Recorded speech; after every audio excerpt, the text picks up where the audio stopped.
since the Oscars So White campaign has been entirely about color, has been entirely about women and even LGBTQ groups.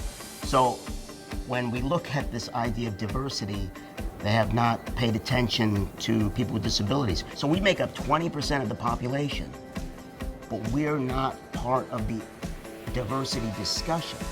In television and film, we get to know people on screen, and your ideas about them change. You start to see people in society being reflected.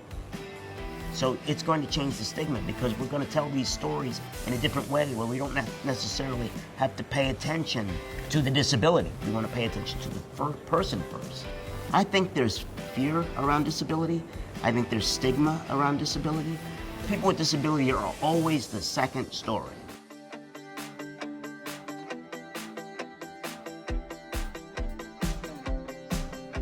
Having a better understanding of authentically portrayed people with disability in society is going to change.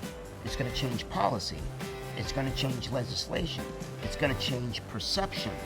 You need to enlighten by presenting authentic roles, authentic people, authentic characters in these roles. But I think the shift has to happen because I think when it does, we're going to have an understanding, a greater understanding of people with disability in our community.